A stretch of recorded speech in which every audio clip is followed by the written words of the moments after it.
va servir un peu, pas de tuto, mais un peu pour montrer les longues portées. Donc on va rehausser la hauteur, que ce soit un peu plus haut pour pas que ça allume la cabine, mais que ça passe bien au-dessus.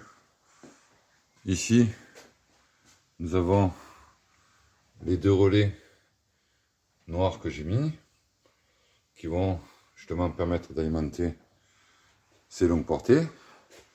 On évite toujours de brancher les longues portées sur le commodo de phare, parce qu'en fait, avec la puissance, eh ben, ça chauffe et ça fait fondre le commodo au tableau de bord. Et ben, il vaut mieux passer par des relais plutôt que de se retrouver avec un commodo tout fondu.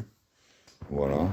Et donc on a le positif rouge que j'ai mis ici, qui va alimenter les relais.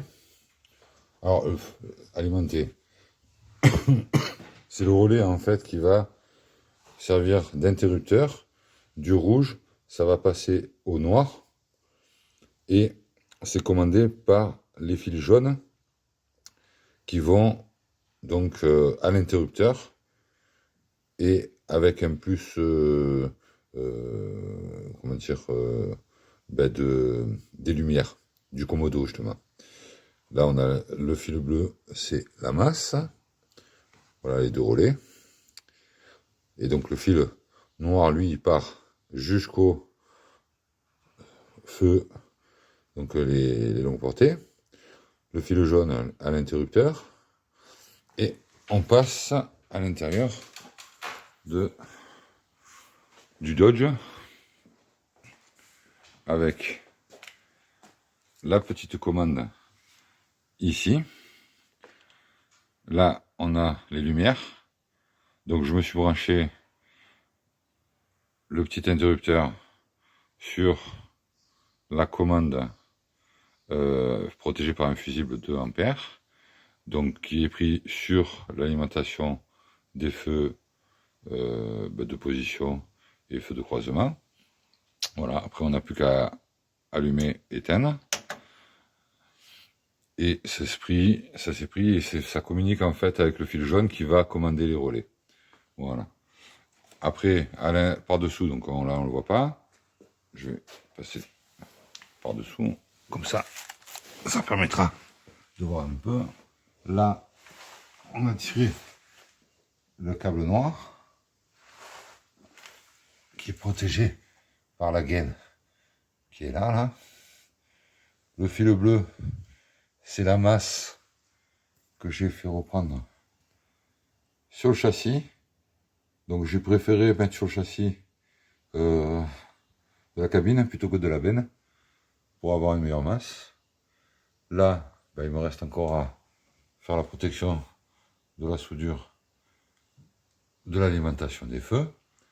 On passe à travers la benne et on arrive directement dans les tubes de l'arceau.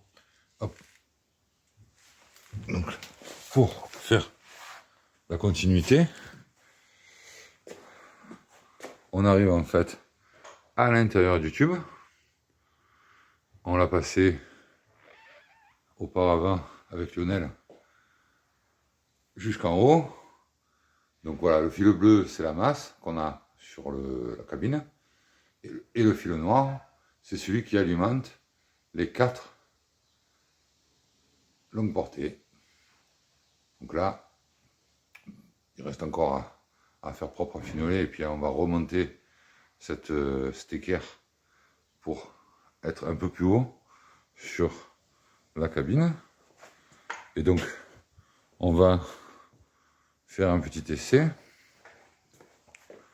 Donc, là, on a bien branché la batterie, oui. Voilà. Là, on fait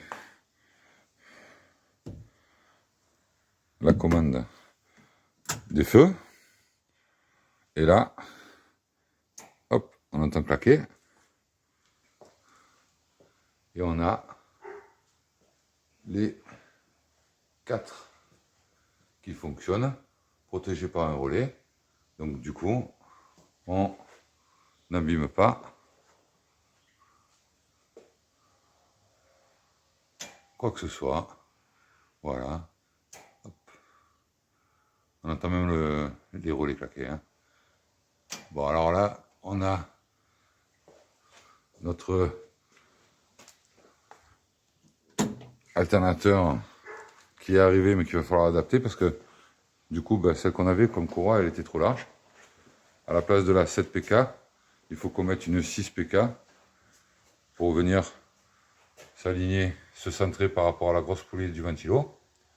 Et il va falloir que je modifie en fait l'alignement, parce qu'on ne tombe pas pareil. Et là, voilà, c'est le nouveau alternateur. Et c'est quand même mieux pour avoir des bons phares. Parce que c'est, au plus on va donner de la puissance, au plus l'éclairage va se faire.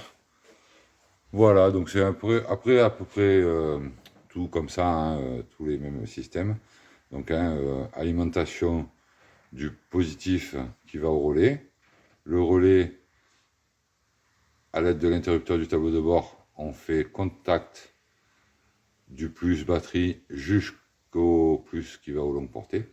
Et aux longues portées, on a une masse qui revient au châssis.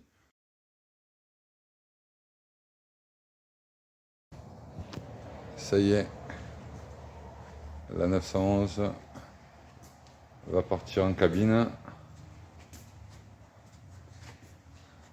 avec sa nouvelle robe. Elle n'avait pas beaucoup de défauts, mais ça va lui faire du bien. Voilà,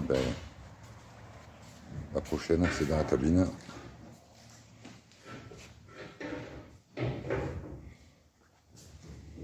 Des poussières, il va falloir bien nettoyer.